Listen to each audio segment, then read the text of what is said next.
Tu me manques. J'ai résisté à l'envie d'avoir un téléphone aussi longtemps que possible. Je n'avais pas vraiment de bonne raison, autre que le prix.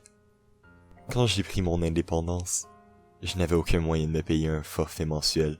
J'étais la seule de mes amis à avoir seulement un fixe, et ça rendait tout le monde dingue. J'ai réussi à attendre jusqu'à mon 25e anniversaire, quand je me suis finalement senti assez à l'aise financièrement pour m'en acheter un. Tous mes amis ont ri de mon changement d'avis, mais je peux dire que ça les a soulagés. Pour tout dire, j'étais assez satisfait moi aussi. Il s'avère que les téléphones portables sont ridiculement pratiques. Qui l'aurait cru? J'ai commencé à recevoir des messages seulement environ un mois après avoir acheté mon téléphone. C'était le premier message d'un numéro inconnu que je recevais, et ça disait simplement « Tu me manques ». J'ai d'abord été troublé. Drôle de manière de se présenter, non? Ça me semblait un peu dramatique. Et ça l'était, quand j'ai fait le lien. Environ un an plus tôt, j'avais rayé de ma vie mon bon à rien d'ex-petit ami. En y repensant, je peux affirmer sans me tromper qu'il n'était rien d'autre qu'un grand enfant. Il voulait que je fasse la cuisine, le ménage, que je m'occupe de ses rendez-vous médicaux, et que je lui donne, oui, lui donner la moitié de mon salaire chaque mois, parce qu'il ne trouvait pas ça nécessaire de trouver un travail. Je n'aurais pas dû rester avec lui aussi longtemps. Foutu belle gueule. Mais une fois que j'ai repris mes esprits, je l'ai mis à la rue. Comme toutes ses autres copines victimes l'avaient fait avant. Ma supposition était qu'il me stalkait sur Facebook, ou alors qu'il avait poussé mes amis à lui donner mon nouveau numéro. Après tout, ce n'était pas la première fois qu'il essayait de reprendre contact avec moi, et je me suis dit que ce ne serait pas la dernière. Au final, j'ai choisi de ne pas répondre. D'une, je savais qu'il voulait juste essayer de me manipuler si je lui en donnais l'occasion, comme il en avait l'habitude. De deux, ça me donnerait une petite satisfaction de le laisser se sentir ignoré. En principe, j'essayais de ne pas être mesquin. Mais parfois, une occasion aussi parfaite est vraiment séduisante. Les prochains mois ont semblé confirmer ma déduction. Ses attaques n'étaient pas constantes, mais étaient toujours de vagues réclamations qui semblaient indiquer qu'il avait besoin de profiter d'une nouvelle personne et qu'il n'arrivait pas à en trouver une. Ce n'était pas surprenant qu'il essaie de me contacter la première, vu que j'avais été la plus longue de ses relations, la plus loyale de ses copains, et le plus naïf. J'étais la cible parfaite. Les messages étaient toujours dans le même esprit, et sont vite devenus pénibles. Tu me manques. J'aimerais pouvoir te voir. J'ai cru te voir dans la foule aujourd'hui, mais ce n'était qu'un rêve. Burk. Pathétique. Une nuit, environ 8 mois après avoir eu mon téléphone, j'ai dérapé. Je dois l'admettre, j'avais bu. Ça a commencé par une bière, pour me détendre après le travail, et ça a vite tourné en beuverie solitaire. J'étais complètement bourré quand j'ai reçu un message plus long que d'habitude. Tu me manques tellement. Je sais que tu ne lis pas ça, mais aujourd'hui, plus que jamais, j'ai besoin que tu saches à quel point je t'aime. Je ferai tout pour te voir encore une fois. Aujourd'hui, plus que jamais, me suis-je questionné. J'ai essayé de réfléchir malgré mon cerveau embouilli. Dès la première pensée que j'ai eue, j'ai compris. Aujourd'hui, ça aurait sûrement été notre anniversaire. Certainement. Pourquoi pas? C'était l'occasion parfaite pour un peu de manipulation. C'était un connard, mais il était intelligent. Et puis, j'ai eu une idée. Il veut jouer? Ok, on va jouer. Mais je vais changer les règles. Juré en bafouillant. J'ai commencé à écrire et mon correcteur a lutté pour clarifier mes propos malgré mon ivresse. Si tu veux venir me voir, alors pourquoi tu ne le fais pas? Et puis, en prime, je lui ai fait savoir que je savais qu'il m'avait stalké. C'est me trouver. J'ai envoyé avec ça, j'ai changé le destin. Quand je me suis réveillé le matin suivant, j'avais 13 appels manqués. J'ai essayé de me souvenir malgré mon mal de crâne de quelle connerie j'avais fait la nuit d'avant. J'ai gémi quand mon historique de messages a répondu à ma question. Ok, au moins j'ai pas répondu aux appels, je pensais.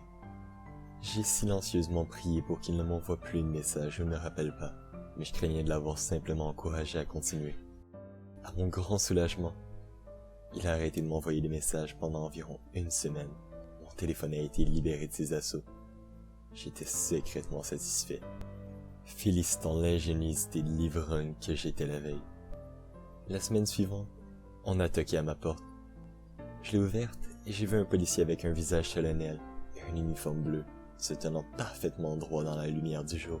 Son partenaire se tenait derrière lui, son visage aussi dur que de la pierre. J'ai senti une drôle de froideur dans la couleur de mes veines, pendant qu'il me fixait. Bonjour messieurs. Quelque chose ne va pas? Ai-je demandé. Après une courte présentation, ils se sont invités à l'intérieur. Je les ai laissés rentrer, sans être sûr de ce qu'ils cherchaient, mais étant convaincu qu'ils ne trouveraient rien. J'ai supposé qu'ils avaient fait une erreur. Et j'ai été encore plus surprise quand ils ont commencé à me poser un tas de questions. Connaissez-vous quelqu'un du nom de Silence Madison? J'étais perplexe, complètement déconcerté. J'ai bien peur que non. Pourquoi? Nous avons trouvé une série de messages qui vous a été destinés dans son téléphone. Nous avons vu seulement une réponse de votre part.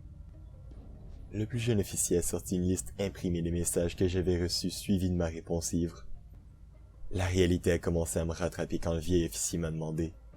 Avez-vous reçu ces messages? Oui, ai-je répondu. J'ai rapidement ajouté.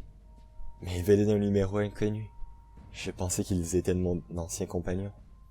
Et c'est pour ça que vous avez envoyé cette réponse? Je transpirais nerveusement. Puis, ouais. J'ai pensé que ça l'arrêterait. Je n'ai pas pu me taire. J'avais un peu bu, donc peut-être que ce n'était pas la meilleure décision. Le plus jeune officier est sorti pendant que le plus vieux a soupiré. Il semble y avoir eu un accident plutôt malheureux. Qu'est-ce que vous voulez dire? Il a pris une grande inspiration et a ouvert sa bouche.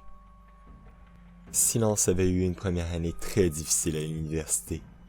Les cours étaient durs. Ce n'était pas fait pour elle. Sa vie était un mélange de stress et de papier. Et juste quand elle pensait que ça ne pouvait pas être pire, sa meilleure amie depuis l'enfance, Rachel Wagner, a perdu la vie dans un accident de voiture. Elle était morte sur le coup. Silence s'est renfermée sur elle-même pendant que le semestre continuait. Sa famille et ses amis ont pleuré la perte de Rachel. Bien sûr, ils ont continué leur vie, comme les gens ont coutume de le faire. Silence d'un autre côté, elle ne pouvait se résoudre à oublier son amie. Elle a essayé de faire avec. Vraiment, elle a essayé. Elle sortait. Elle essayait d'avoir l'air heureuse quand elle allait en cours. Mais elle a doucement sombré dans une obscurité qui semblait inévitable. Et quand cette obscurité était vraiment épaisse, suffocante et insupportable, elle envoyait des messages à l'ancien numéro de Rachel. Un geste inutile, mais parfois, ça lui apportait du réconfort. Et à l'anniversaire de la mort de Rachel, quand elle était au plus bas, elle a finalement eu une réponse. Si tu veux me voir, alors pourquoi tu ne le fais pas? Tu sais où me trouver. Elle a essayé d'appeler, mais elle ne tombait même pas sur le répondeur, parce que je ne l'avais pas configuré, évidemment. Donc, elle a fait la seule chose logique qu'elle pouvait faire. Elle est allée chercher le cutter qu'elle avait pris au travail, et elle s'est ouvert les veines. J'ai fait une terrible erreur cette nuit-là. Une erreur qui a mis fin à la vie de quelqu'un qui luttait désespérément. Son père m'a pardonné, mais peu importe combien de fois je me suis excusé, sa mère n'avait rien d'autre que de la haine envers moi. Je comprenais ça. Pour elle, j'avais été le coup de grâce pour sa fille. La police m'a répété encore et encore que Silence a mis fin à sa vie d'elle-même et que je n'étais pas à blâmer. Mais au fond de moi, la culpabilité grandissait comme une mauvaise herbe. L'année a été longue et dure. J'ai réussi à me remettre sur pied et à continuer ma vie, même si la mort de Silence s'accrochait à moi comme une ombre. Peu importe ce que je faisais, je ne pouvais juste pas l'oublier, quel que soit le temps qui me séparait de cet incident. Hier, c'était son anniversaire. J'ai fait de mon mieux pour passer cette journée, faisant semblant de ne jamais avoir entendu ce nom, de ne jamais avoir entendu cette histoire. Ça allait, jusqu'à 22h cette nuit-là, quand j'ai reçu un message. Un message d'un numéro que j'avais désespérément essayé d'oublier pendant la totalité de l'année. Merci.